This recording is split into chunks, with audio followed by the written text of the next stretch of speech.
IBC Tamil நேயர்கள் அனைவருக்கும் அன்பு கலந்த வணக்கம். மற்றொரு வணக்கம் தமிழுடைய விசேட சந்திப்பில் உங்கள் அனைவரையும் சந்திப்பதில் நாங்கள் பெருமகிழ்ச்சி அடைகின்றோம். இப்போ இந்த நிகழ்ச்சியில் பார்க்கின்ற எங்களுடைய ஐபிசி தமிழ் நேயர்களுக்கு ஒரு யோசனையாக இருக்கும். நீண்ட நாளைக்கு பிறகு சுதர்ஷன் வணக்கம் தமிழில் இந்த காணவல்லன வந்திருக்குது என்ற ஒரு கேள்வி கேட்கலாம்.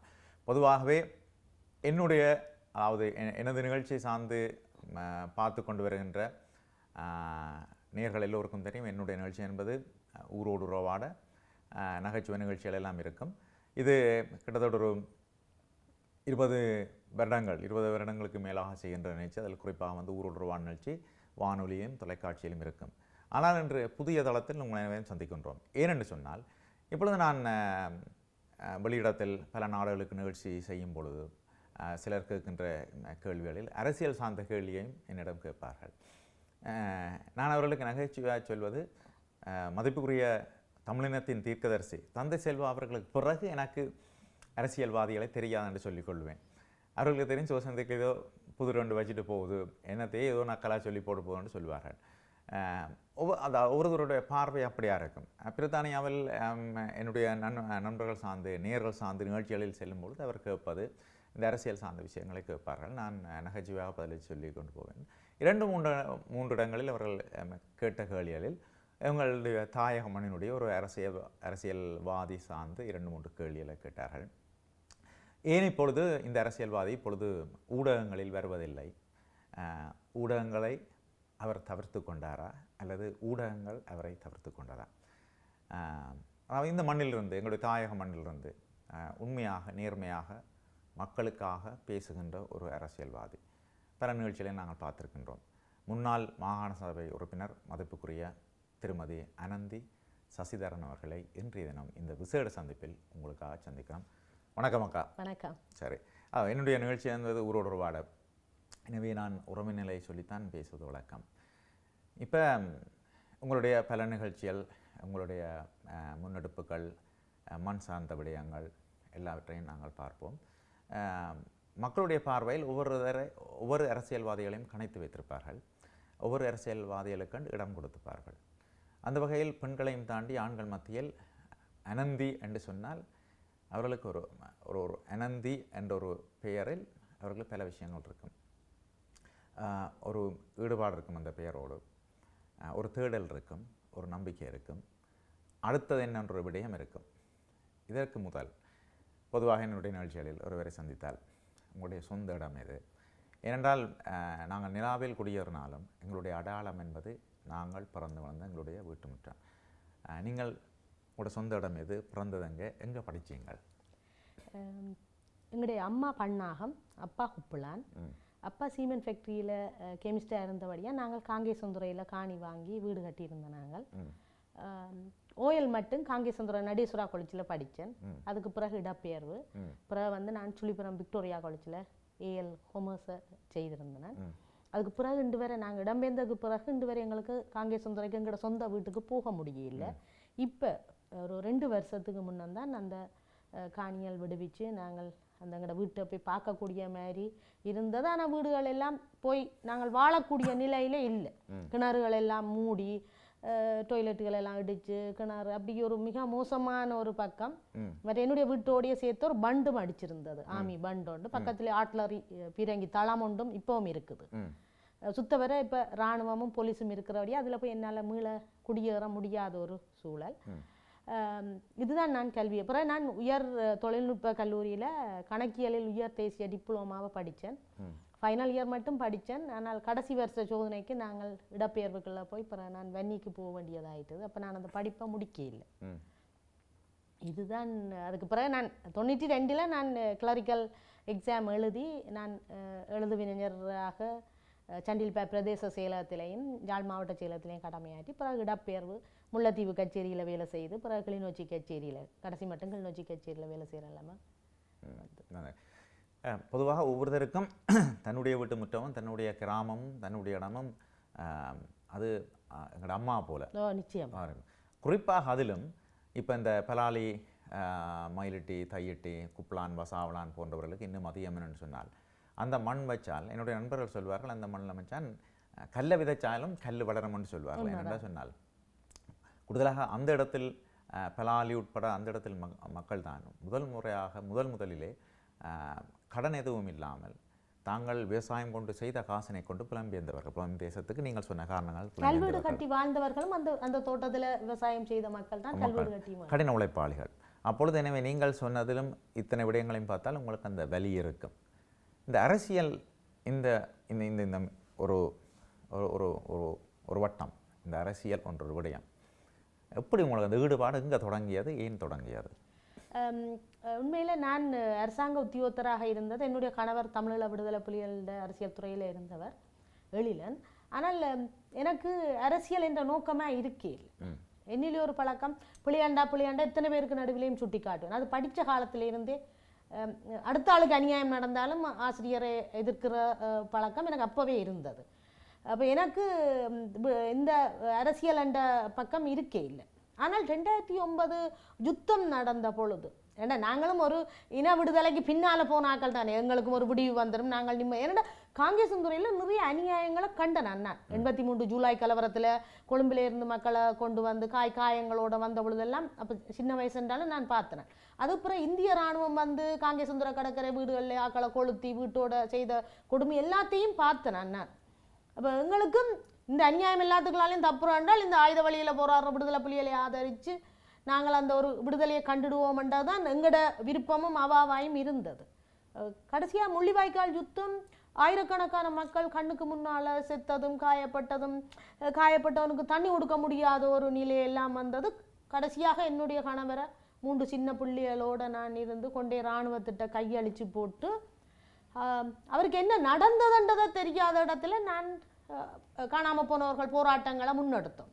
உண்மையில் அது சரியான கடினமான சவால் நிறைஞ்ச காலம். 2011 சரியான சவாலுக்கு உட்பட்ட காலம். அந்த காலத்தில் நாங்கள் போராட்டங்கள் எல்லா பக்கம் வடக்கு கிழக்கிலே ஆக்களை சேர்த்து ஒரு பெரிய போராட்டங்களை எல்லாம் முன்னெடுத்து செய்தோம். நீங்கள் கடைசியாக நான் மாகாண சபை உறுப்பினராக வந்த பிறகு டேவிட் கேமரூன் வந்த பொழுது நடத்திய போராட்டமும் பெரிய அளவில் பார்க்கப்பட்ட. அப்போ எல்லாருமே ஒன்றுபடுத்தி கொண்டு வந்தோம் நாங்கள். அதுக்குள்ள நான் தலைவர் நீ தலைவர்ன்றது இல்லை. அந்த போராட்டங்களை நாங்கள் முன்னெடுத்த பொழுது தான் எனக்கு தமிழரசு கட்சியில் இருந்து அது MP ஸ்ரீதரன் மாவை சேனாதிராஜா அவர்கிட்ட சொல்லி இப்படி அனந்திய இந்த அரசியலுக்குள்ள மாகாண சபைக்கு கொண்டு வந்தால் நல்ல வாய்ப்பு, அவன் பாதிக்கப்பட்ட ஒரு பொம்பளை பாதிக்கப்பட்ட மக்களுக்களால் பேசலாம்ன்ட்டு அவருடைய கோரிக்கையில் மாவை ஐயா என்னட்ட வீட்டை வந்து முதல் கேட்டார், அரசியலுக்கு வாங்கோ மாகாண சபை கேளுங்கொண்டு. நான் மாட்டேன்ன்றேன். ஏனென்றா எனக்கு அது தெரியும், அது கஷ்டம்.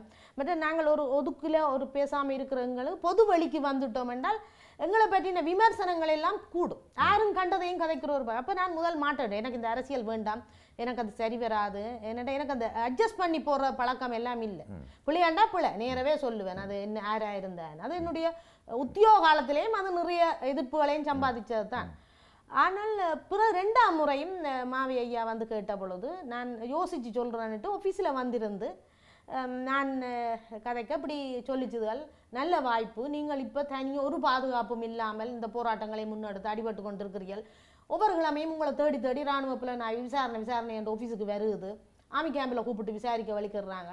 இது எல்லாத்துக்கும் ஒரு இது கட்டுறேன்னா நீங்கள் ஒரு அரசியலுக்குள்ளே போகிறது இது பொருத்தமாக இருக்கும். அப்போ குறிப்பாக அதில் எங்களோட அருள் அண்ட் ஒரு டெவலப்மெண்ட் ஆஃபீஸர் அவை அப்போ தான் பட்டதாரி நியமனம் எடுத்து அவர்கிட்ட ஒய்ஃப் எல்லாருமே சேர்ந்து எனக்கு சொல்லிச்சுன்னா நாங்கள் உங்களுக்கு எலெக்ஷனுக்கு சப்போர்ட் பண்ணுறோம், நீங்கள் கேளுங்கன்னு. அப்புறம் நான் காணாமல் போன என்னோட சேர்ந்து போராடின ஒரு டீம் இருந்தது. அவைகிட்ட நான் சொன்னேன்னு இப்படி கேட்கிறேன். அந்த அம்மா மாதிரி சொல்லிச்சோம், ஐயோ நீ தான் கட்டாயம் இதை பற்றி கதைக்கக்கூடியால், நீ இதுக்குள்ளே போ அப்படின்ட்டு சொல்லிச்சினேன். இன்றைக்கு எல்லாம் உடைஞ்சு போச்சு, காணா போனோம் சங்கமே எல்லாம் உடைஞ்செல்லாம் சின்ன போச்சு. அப்போ அதை வச்சுக்கொண்டு தான் நான் ஒரு கடிதம் ஒன்றை அவை கொடுத்தேன். அந்த நொமினேஷன் எடுக்கிற நேரத்தில் நான் சொன்னேன், நான் இதுக்கு உங்களோட கோரிக்கைக்கு நான் இணங்குறேன்ட்டு வந்து இங்கே நொமினேஷன் சைன் பண்ண வந்த பொழுது நான் சமுர்த்தி மினிஸ்ட்ரிக்குள்ளே வந்த கிளரிக்கல் சர்வீஸ் கிளாஸ் பண்ணால் என்ன சமுர்த்தி மினிஸ்ட்ரி ரிலீஸ் பண்ணே இல்லை. அப்போ எலெக்ஷன் கேட்க நான் சொன்னேன், ரிலீஸ் லெட்டர் இல்லாமல் நான் போயில. ஏன்னா எந்த வாழ்வாதாரம் உத்தியோகம் தான், 3 பிள்ளைகளை வளர்க்க வேணும், படிப்பிக்க வேணும், யார்கிட்டையும் போய் 5 அங்கே கேட்க இயலாது. அது ரிலீஸ் லெட்டர் வந்தால் தான் நான் இந்த நொமினேஷனில் சைன் பண்ணலாம். அப்புறம் மாவி ஐயாவும் கதைச்சு, சித்தார்த்தன், சுமந்திரன் எல்லாருமே கதைச்சு கடைசி நேரம் ஃபேக்ஸில் ஒரு கடிதம் வந்தது. அதை வச்சுக்கொண்டு நான் நொமினேஷன் சைன் பண்ணினேன் 5 வருஷம் நோ பேயோட. அப்போ சைன் பண்ணி அது தேர்தல் நேரம் உண்மையில எனக்கு அரசியலாண்டா என்னென்ன மக்கள்கிட்ட போய் பிரச்சாரம் செய்கிறது, என்ன வாக்குறுதியை கொடுக்குறதுன்றது கூட எனக்கு தெரியல. அந்த நேரம் உண்மையில் எனக்கு சஜீவன், உள்ளூராட்சி மன்ற உறுப்பினர் சஜீவன், சிவாஜிலிங்கன்னு கிழக்கில் இருந்து வந்த கருணாகரன் மற்ற எல்லாரும் மேரியன் மற்றது கனவேற கிழக்கில் இருந்து வந்து எனக்கண்டு ஸ்பெஷலாக தேர்தல் பிரச்சாரம் செய்தது. அதுவும் எங்களை இஞ்சி இருந்த தமிழரசு கட்சி உறுப்பினர்கள் அவங்க மட்டும் இவை வாக்கு கேட்கினாங்க, கட்சிக்கு வாக்கு கேட்க இல்லையென்று அவங்க கொழுவி கொண்டு கிழக்குக்கு போனதெல்லாம் நடந்த சம்பவம். அப்ப ஆரம்பத்திலேயே எனக்கு அந்த நயவஞ்சமான வேலையெல்லாம் இதுக்குள்ள நடக்க தொடங்கிது கட்சிக்குள்ள. மாவையா கூப்பிட்டு சொல்லுவார், இந்த அனந்தியை கூப்பிட்டு அவளை ஒரு பொம்பளை கூப்பிட்டு நீங்கள் அவளுக்கு ஒரு தேர்தல் பிரச்சாரம் பாக்கெட் மீட்டிங்களை வையும் கொண்டா வட்டுக்கோட்டை தொகுதியில சரவணன் எம்பி ஒரு நாளும் செய்ததே இல்லை. ஏன்னா தாங்கள் எங்களுக்கு பிரச்சாரம் செய்தால் தங்களோட வாக்கு வாங்கி குறைஞ்சிருமென்ற ஒரு மெனப. அது மாதிரி தெல்லிப்பழ காங்கேய சுந்தரம், நான் காங்கேய சுந்தரம் எல்லாம் வளர்ந்தது எல்லாம்.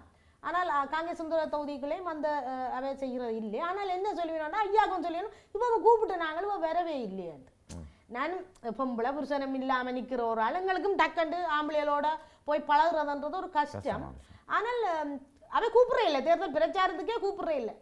கௌரவ சிவாஜிலிங்கம் தான் எங்கே ரெண்டாயிரம் எங்கே நிற்கிறான், உடனே வயதில் ஆக்கள் நிற்கிறான், கதைக்கலாம்பா வந்துட்டு கூப்பிடுவார், கடையாளுக்கு கூட்டி கொண்டு போய் காட்டுகள் கொடுக்கலாம் செய்வார். அவர் தான் அதில் செய்தது. அவர் தெளிவாக இருந்தாலும் ஒரு போராளியின் மனசு வெல்ல வேணுமென்றதில் அவர் தெளிவாக இருந்தவர். அதே நேரம் கடைசி நேரம் என்னுடைய வீட்டில் உள்ளட்டு ஆமி இபிடிபி எல்லாம் அடித்த பொழுதும் நான் மாவே ஐயாவின் ஆஃபீஸில் போய் இருந்துட்டேன்.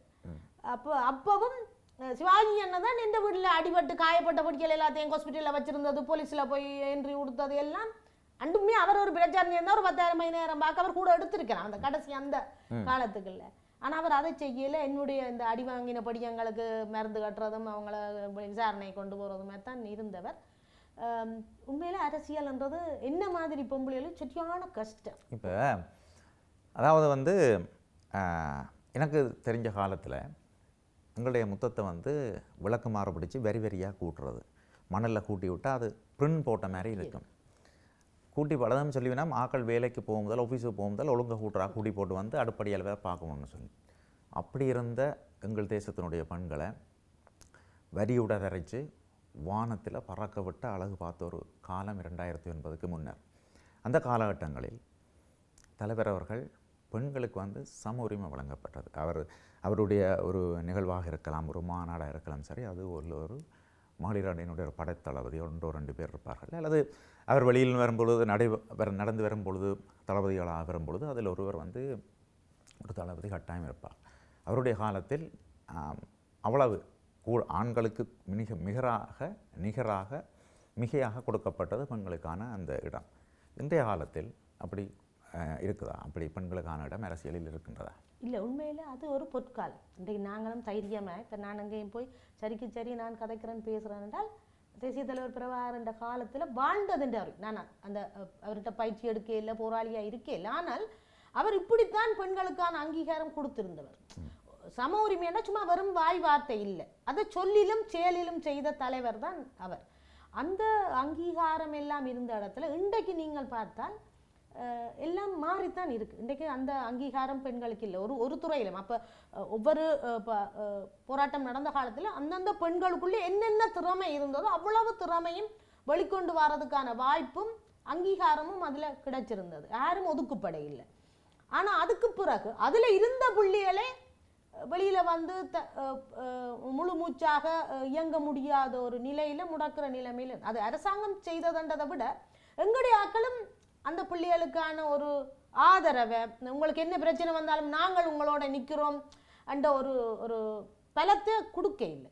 அதான் இன்றைக்கு பார்த்தால் அது அரசியலிலும் சரி பொது நீங்கள் பல்கலைக்கழகத்துக்கு பெண்கள் போயினோம்னா அது முயற்சி. அந்த பிள்ளைகளின் படிப்பும் அந்த பிள்ளைகளின் ஓர்மமும் இன்றைக்கு பெரும்பான்மையான பொம்பளை பிள்ளைகள் பல்கலைக்கழகத்தில் படிக்கணும். அதே மாதிரி அவை பெரிய அதிகாரிகளாக வரையினோம்னாலும் அவையின் முயற்சியை ஒழிய சமூகம் கொடுக்குற அங்கீகாரம் இல்லை. ஆனால் இந்த அரசியல் என்று சொல்லுற இடத்துல நீங்கள் பார்த்தால் எந்த கட்சியில் இப்போ 25% போனஸ் 25% இதை கொடுக்க சொல்லி வந்த தேர்தல் சட்டத்தில் உள்ளூராட்சி மன்ற உறுப்பினரில் எத்தனை கட்சிகள் உண்மையில் மனப்பூர்வமாக அந்த 25% கொடுத்ததென்றால் விரல் விட்டு எண்ணக்கூடிய 1-2 தான் அப்படி செய்திருக்கு. இன்னைக்கு முடிவுகள் எட்டுறதெல்லாம் ஆண்களாகத்தான் இருக்கிறான் கட்சியிலே. இப்போ நீ வரப்போகிற ஜனாதிபதி தேர்தலையும் முடிவு எட்ட போகிறது யாருண்டா 1-2 பேர் முடிவு எட்டி போட்டு முடிவை அறிவிக்கிற ஆக்களாகத்தான் இருப்பினும் அதில் பெண்களின் வகிபாகம் இல்லை. இதில் இன்னும் எங்களுக்கு ஒரு குறை, 52% பெண்கள் இருக்கிற எங்களோட நாட்டில் இன்றைக்கு வடக்கு கிழக்கில் எந்த கட்சியிலேயும் ஒரு பெண் பாராளுமன்ற உறுப்பினரும் இல்லை. இல்லை. ஆறாவது ஒரு கட்சியில ஒரு பெண் பாராளுமன்ற உறுப்பினர் இருந்தால் இன்றைக்கு பெண்களுக்கு நடக்கிற அநியாயம் நிறைய நாட்டில் சிறுவர் பெண்கள் என்று சொல்லி நடக்கிறது எல்லாம் மிக மோசமாக இருக்குது. சட்டம் ஒழுங்கு இங்கே இல்லை. அப்போ அது ஒரு பெண் இருந்தால் அவ கூடாக சில சட்டங்களை இயற்றக்கூடிய மாதிரி அல்ல நடவடிக்கைகள் எடுக்கக்கூடிய மாதிரி இருந்திருக்கும். இன்றைக்கு இல்லை.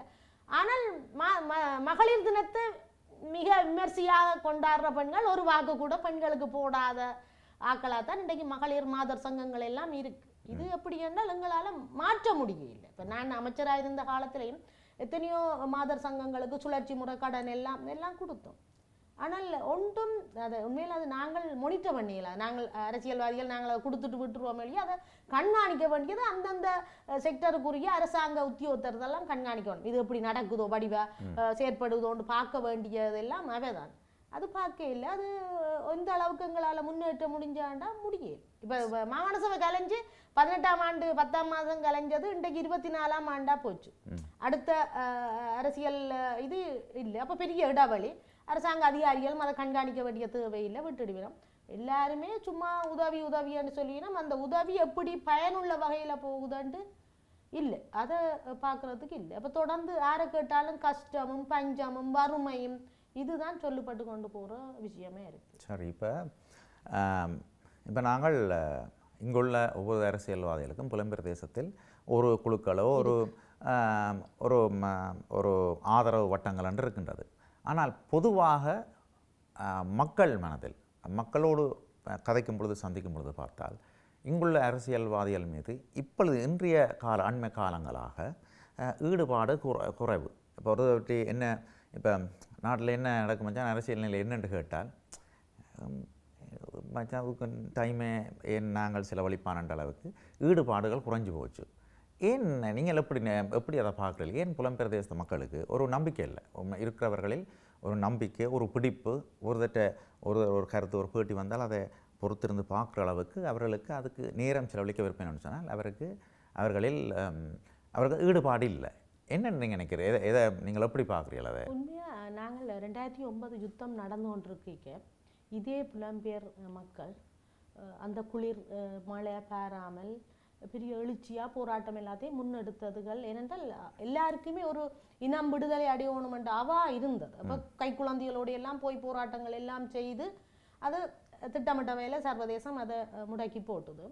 ஆனால் அவையின் அடிமனதில் இப்பவும் இந்த நாடு விடுதலை அடையணுமென்ற எண்ணம் எல்லார்ட்டையும் இருக்கு. இப்போ எங்களுக்கு 2013 மாகாண சபை நடந்த பொழுது என்ன முகம் தெரியாத ஆக்கள் எல்லாம் அனந்தி வெல்ல வேணும், அனந்திக்கு தேர்தல் பிரச்சாரத்துக்கு காசு வேணுமென்று காசுகள் எல்லாம் தந்து உதவி செய்தவை. எப்படி என்றால் இந்த மாகாண சபை கூடாக ஒரு கருத்துக்களத்தில் எங்களுக்கு ஒரு தீர்வை நோக்கி பயணிக்கிற ஒரு முதல் பக்கமாக அது இருக்குமென்றே நினைச்சிருந்தவை.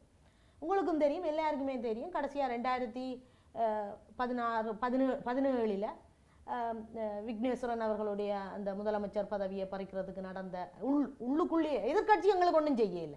ஆளுந்தரப்புக்குள்ளேயே இருந்த எதிர்த்தரப்பு செய்த சதிகளால் எங்களால் நிறைய வேலையை செய்ய முடியல. அதெல்லாம் மக்களுக்கு ஒரு அதிருப்தி தான். யாருமே அதில் இந்த புரட்சியை இந்த பிரச்சனையை கிளப்பின ஆக்களை பார்த்தீங்கன்னா மக்களின் மனநிலையை யாரும் சிந்திக்க இல்லை. நாங்கள் சர்வதேச விசாரணை வேணும் இனவழிப்பு நடந்தாண்ட தீர்மானம் கொண்டு வந்த பொழுது எங்களுடைய ஆளுந்தரப்புக்குள்ளேயே பிரச்சனையை கொண்டு வந்து அதை கொண்டு வரக்கூடாண்டு கௌரவ சிவாஜிலிங்கம் கொண்டு வந்து பிரேரணி 5 முறை முடக்கி அவைத்தலைவர் எல்லாம் தூக்கி எறிஞ்சு இப்படி எல்லாம் சபைக்குள்ள நடந்தது. அப்போ பார்க்குற ஆக்களுக்கு இதுகள் எல்லாம் ஒற்றுமையா உண்டா பயணிக்குங்கள், ஒரு தீர்வை நோக்கி பயணிக்கும் என்றால் இவைக்குள்ளேயே ஒரு உள்பூசல்கள் சண்டிகளா இருக்குதுன்ற பொழுது கொஞ்சமே ஒதுங்க தொடங்கிட்டேன். இப்போ ஒரு வெறுப்பு விரக்தி என்ற ஒரு பக்கத்துக்குள்ள மக்கள் வந்துட்டினோம். நாட்டுக்குள்ளேயும் பார்த்தீங்கன்னா மக்களை ஒரு அணி திரட்டுற ஒன்று சேர்க்கிற பக்கம் இல்லை. இருந்ததையே உடைச்சு போட்டு கூட்டமை பண்ணுறது பல கட்சிகளால் கூட்டப்பட்டிருந்தது கடைசியாக உடைச்சு தனி ஒன்றாகவே வர்ற ஒரு நிலைமை வந்துட்டு. அப்போ மக்களுக்கு முடிய இல்லை இவையை ஒன்றுபடுத்தி கொண்டு போகிறதுக்கு. அப்போ தலைவர் காட்டின கூட்டமைப்பு வீட்டு சின்னத்துக்கு புள்ளடியை போடுவோம் போட்டு கொண்டு வந்து விட்டது. இன்றைக்கு அந்த கூட்டமைப்பு தனி கட்சியாக இன்றைக்கு நீதிமன்றத்தில் நிற்கிது போய். அப்போ அது இப்போ அரசியல் எல்லாருக்குமே ஒரு வெறுப்பு. இப்போ பார்த்தீங்கன்னா சரி இந்த அரசியலை விட்டுட்டு நாங்கள் எங்கட குடும்பம் எங்கட பிள்ளைகளாண்டு பார்த்து கொண்டு போவோம்ன்ற மனநிலைக்கு எங்கட உள்நாட்டிலேயும் மக்கள் வந்துட்டோம், புலம்பெயர் பக்கத்திலேயும் வந்துட்டோம். ஆனால் புலம்பெயர் பக்கத்தில் பார்த்தீங்கன்னா அந்த அவைக்கு அடிமனத்தில் எங்கட நாட்டில் நாங்கள் எங்களுடைய ஒரு விடுதலை அடைஞ்சு நாங்கள் நிம்மதியாக வாழ வேணுமென்ற ஒரு அவா இப்போவும் இருக்குது. இப்போ எல்லாம் சிதறி சின்ன பின்னமாக போனதில்லை. அவைக்கு ஆரை நம்புவோம் இனி என்ற ஒரு கேள்வி வந்துட்டுது. நிறைவாக ஒரு கேள்வி பலர் என்னிடம் கேட்டுகளித்தான் புலம்பெயர் மக்கள் சார்பாக நான் இருக்கிறேன். அனந்தி சசிதரன் அவர்கள் ஊடகத்திலிருந்து ஒதுங்கி கொண்டாரா, அதாவது ஊடகங்களை அவரை ஒதுக்கி கொண்டாரா? ஆரம்பத்தில் நான் ஒரு போராளியின் மனைவியாக இருந்ததாலேயும் எனக்கு கொஞ்சம் ஆதரவு ஊடகம் தந்திருந்தது. ஆனால் இப்போ ஜெஃப்னா ப்ரெஸ் கிளப் இயங்கினவளா இல்லை தயாபரன் என்ற ஒரு ஆள் இருந்தவர், அவர் தான் தலைவராக இருந்த காலத்தில் நான் 17களிலே அவருக்கு எனக்குமான முரண்பாடு வந்துட்டுது. அப்போ எந்த இடத்துலையும் என்னுடைய செய்திகளை போடுற இல்லை, இன்னும் அவதூறாளுது. என்னடா அவர் தயாபரன் ஏற்கனவே இன்னொரு பக்கத்தில் பேட்டி கொடுத்துருக்குறேன், தான் நிறைய ஊடகங்களில் புனப்பெயர்களில் நான் கொடுக்குறேன்னா அந்த புனப்பெயரில் இந்த நான் மாகாண சபையில் அமைச்சராக வந்த பொழுது ரணில் கொடுத்த துப்பாக்கி அங்கே என்றெல்லாம் பதிவு வெப்சைட்டில் அவர் தன் பேரில் போட்டு எழுதினதுகள் எல்லாம் கட்டுரை. அப்போ அவரே தன் புனே பேரில் என்ன மிக கேவலமாக போட்டடிக்கிற, என்ன கேவலப்படுத்துறது எல்லாம் செய்தால் எனக்கு அது ஒரு விருப்பம் இல்லை. அந்த ஏதாவது ஊடக சந்திப்பை செய்வோம், ஜெஃப்னா ப்ரெஸ் கிளப்பு போங்கொண்டா எனக்கு முடியாது. ஏனென்றால் அவைண்ட நடவடிக்கைகள் என்னால் சில வெறுட்டுகளை வச்சுக்கொண்டு என்ன கட்டுப்படுத்தி கொண்டு வர முடியாது. நான் அது கட்டுப்படுற ஆளும் இல்லை. நான் ஒரு கட்டத்தில் எழுதுறதே அடிக்கிறதே அடிய ஏன்னா உள்ளதண்டு நான் யாருன்றது மக்களுக்கு தெரியும். அதுலேருந்து நான் ஒதுங்கிட்டேன். ஆனால் அச்சு ஊடகங்களுக்கு நான் அறிக்கை எழுதி போட்டு அனுப்புகிறேன். நான் அப்போ எழுதுகிற பொழுது பலம்புரியில் சாலின்னு ஒரு தம்பி இருந்தது. அந்த பிள்ளை எப்போவும் எனக்கு முன்னுரிமைப்படுத்தி என்னுடைய இதை போடும். அது பிறகு வெளிநாட்டுக்கு போயிட்டுது. அந்த பிள்ளை பிறகு போடுறதுக்கு வாய்ப்பு இல்லை. வளமையாயே உதயன் எனக்கு பெருசாக போட்டு தார இல்லை. உதயன் அது சரவணவன் அப்போ தொடக்கமே ஒரு அரசியல் காழ்ப்புணர்ச்சி, அவர் அது போடுற இல்லை. அப்படி போட்டாலும் ஏதாவது நாசுக்காக ஒரு வில்லங்கமான ஒரு கதையை கிளப்புறது. காலக்கதிரும் அந்த மாதிரி தான் நடந்து கொண்டிருந்தது. பலம்புரி எனக்கு ஓரளவு போட்டு தந்திருந்தாலும் பிறகு இந்த விக்னேஸ்வரனுக்கு இந்த பாராளுமன்ற தேர்தலில் நாங்கள் சப்போர்ட் பண்ணி பிறகு அவருடைய பக்கம் அவருடைய மச்சான் நினைக்கிறேன், அவர் சிற்பரன் அதில் போட்டி போட்டவர், அவர் வெல்ல முடியலை. அப்புறம் அதுவும் எங்களுக்கு அதில் தொடர்புகளும் இல்லை, எங்களுக்கான போட்டு தளம் இல்லை. ஆனால் இப்போ யாழ்ப்பாணத்தில் எனக்கு செய்கிற இதை விட வடமராட்சி போய் அண்டைக்கும் கொடுத்துட்டு வந்தேன். மோட்டர் சைக்கிள்லேயே போய் நான் வடமராட்சி ஊடக மையத்தில் போய் ஒரு இன்டர்வியூ கொடுத்தேன். அது எல்லா ஊடகங்கள்லேயும் வந்திருந்தது. நான் பேசினேன். ஏனென்றால் நெல்லி அங்கே இருந்த ஹாஸ்பிட்டல் கொண்டு நாங்கள் மாகாண சபையில் இருந்த பொழுது சத்தியலிங்கம் கொடுத்த ப்ரப்போசல் தான். ஆனால் அதை இப்போ ரணில் தாங்கள் செய்த மாதிரி வெளிப்படுத்தி இருந்ததுக்கு நான் ஒரு ப்ரெஸ் கான்ஃபரன்ஸ் வச்சுருந்தேன். நான் நெடுகாலம் அப்படி போய் வடமராட்சிக்கு போய் கொடுக்க முடியாதவர்கள் நிலைமை. பட் நானும் இப்போ பொருளாதார ரீதியாக உடைஞ்சு போயிருக்கேன். என்றால் நான் அரசியலுக்கு 5 வருஷம் நோப்பையில் வந்துட்டு திருப்பி அரசாங்க உத்தியோகத்துக்கு போகிறேன். பழிவாங்க வலிக்கட்டணும் இருக்கிறது கதிரை கூட தெரியல. இந்த மியூசிக் சேர் மாதிரி இல்லாத ஆகண்ட கதிரைகளில் இருந்து ஓடி எனக்கு இடமாற்றமும் தெரியல, மினிஸ்ட்ரியும் மாற்றி தெரியல. வீட்டில் 3 குமார் பிள்ளைகள் எப்படி கிளிநொச்சிக்கு இங்கே இருந்து வேலை போய் வர்றது. அப்போ என் சொந்த விருப்பத்தில் நான் ஓய்வு பெறேன் கொடுத்தேன். இன்று வரை அந்த பென்ஷன் கூட அக்செப்ட் பண்ண இல்லை எனக்கு. அப்போ இது மற்ற பொருளாதார நெருக்கடி. பொருளாதாரம் இல்லாமல் இங்கே அரசியலும் செய்ய இயலாது. ஒரு போகிற இடத்துல ஒரு தேத்தனி என்றாலும் அவைக்கு கொடுக்க வேண்டிய ஒரு தேவை இருக்குன்னா எங்களால் முடியாது. இதுதான் காரணமே ஒழிய மற்றபடி அப்போ அரசியலுக்கு நான் வந்த பொழுது எவ்வளவு உத்வேகமும் எங்களுக்கான ஒரு தீர்வும் பெற வேணுமென்ற உறுதியோடு பயணிச்சேனோ அதே தன்னம்பிக்கையும் உத்வேகமும் என்கிட்ட இப்பவும் இருக்குது. அதில் நான் தளரே இல்லை. அப்போ நான் இன அழிப்புக்கு எதிரான கட்டமைப்பு என்ற ஒரு அமைப்பை உருவாக்கி கௌரவ ஸ்ரீதரன், அருந்தோபாலன் சார் எல்லாரையும் போட்டு செய்தோம். ஐக்கிய நாடுகள் சபை இந்த போக்கையும் பார்த்தால் அதுவும் ஒரு தீர்வையும் எங்களுக்கு தாரது மாதிரி இல்லை. இப்போ எத்தனையோ வருஷம் எங்கட காசில் டிக்கெட்டை போட்டு போய் ஒரு பொது பிரச்சனையை பேசினோம். ஆனால் பாதிக்கப்பட்ட தரப்பு எங்கட பேச்சை கண்டு கொள்ள இல்லை. அது ஒரு சலிப்பு மாதிரி. ஐக்கிய நாடுகள் சபைக்கு அங்கால எங்களுக்கு என்ன இருக்கு நீதி கேட்க, அதுதான் எங்களை. மற்றும்படி மிக தெளிவாக யார் தடம் மாறி போனாலும் யார் தடம் புரண்டாலும் நான் தடம் புரள மாட்டேன். ஏனென்றால் நான் ஒரு இடம் விடுதலைக்காக போராடிய ஒரு போராளியின் மனைவி, எழிலென்ற மனைவி. நான் எழிலென்ற பேரையும் பழுதாக்க மாட்டேன்.